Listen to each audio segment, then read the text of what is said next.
Higni 112 mokalo, Ja-Ingresa moro mane ndiko historia nomanyo jodong Joluo mondo openjgi e wi historia mar Joluo. Ja-Ingresa ni ne en Charles William Hobley. Noyudo thuolo mar bedo gi jodong Joluo 3. Mokwongo ne en Jaduong' Ogada Ondiek mane en ruodh Jo-Sakwa.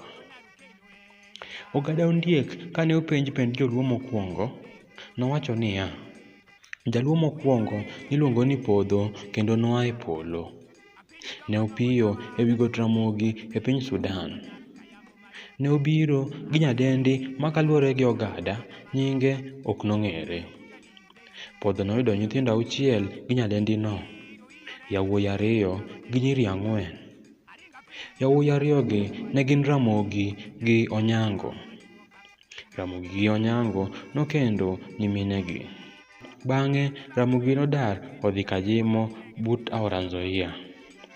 Ramogi gi mondene e Joluo manodonjo e piny Kenya. Onyango nodong' e piny Uganda.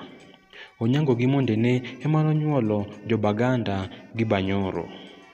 Siganano dhi nyime gi weche matiendegi tek kawachore ni e kinde mane Podho opiyo e piny koa e polo, nobiro gi rwath gi dhiang' gi roche. Nobiro gi koth bel gi kodhi duto e bwo polo. Podho ne oloso agwata 2 gi yiend were. Podho nonyiedho ei agwata achiel to ei agwata moro nochoko e lach dhiang' manonyiedhono. Ka kech nochako kaye, noriwo cha dhiang' gi lach dhiang' mi oruwo nyuka kod bel. Inyalo nyisa pachi e wachni e comment section nikech nyaka kama wachopeni nenore ni gik manondik gi Hobley ok yot kata matin. Omiyo koa e sigand Ogada Ondiek, Podho ne nigi nyithindo 6, Ramogi, Onyango gi nyiri 4. Joluo nowuok kuom Ramogi. Joluogi nenore ni ne gin Uyoma, Seme, Alego, Gem, Nyakach, Umia Madok kod Owidi. Kaluwore gi ndiko, chal ka gima Joluogi nopogore e grube 2 bang' chwanyore nikech kanyo ema nenore ni Jokarachuonyo gi Jochwanya nonenore mokwongo. Jokarachuonyo nonyuolo ogendini Joluo ma Kandia, Kanyaluo, Kaduong' gi Kabondo.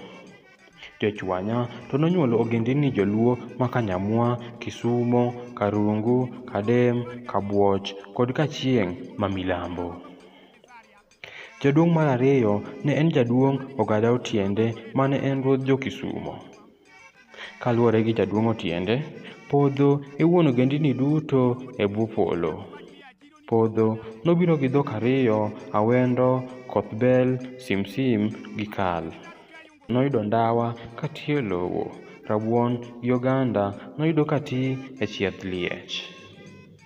Wachore ni en ema nobiro gi lony mar moko mach gi yiende 2. Bende en ema nopuonjo Joluo wach mar kiko cha dhiang' gi lach mar dhiang'. Podho kaluwore gi Otiende ne nigi teko kendo tong' ok ne nyal chwoye e lweny. Sigand Podho dhi nyime kendo nenore kachalre ahinya gi sigand Lwanda Magere. Otiende nodhi nyime gi wacho ni Ramogi e Jaluo mokwongo manodonjo e piny Kenya kamong'ere kaka Kajimo. Otiende bende nowuoyo kuom Juomwa mayudore ni nowuok kuom wuod Podho mar 2 mong'ere kaka Onyango. Jolang'o, jokolwa magin remb Kano mawachore ni ne en Masai manokendo nyamin Rachuonyo.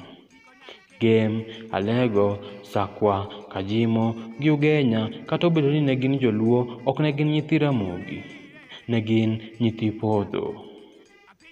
Sigand Jaduong' Otiende kata obedo ni nitiere gi pogruok gi sigand Jaduong' Ogada Ondiek, kaluwore gi Otiende, mae kaka Joluo nobiro e bet e piny Kenya.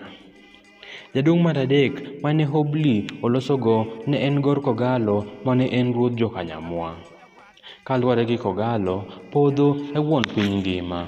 En gi chieng' gi yamo gi dwe nobiro e piny kanyachiel. Podho nobiro gi tong', ageng'a gi mach. Lee nowuok ei nembe, noyudo ndawa gi rabuon e piny. Nobiro gi bel, kal to noyudo katwi e piny. Bang' biro e piny, podho nonyiso dwe mondo onegne rwath. Dwe notamore. Chieng' gi yamo be nodagi. Podho nonego rwath gi ngum.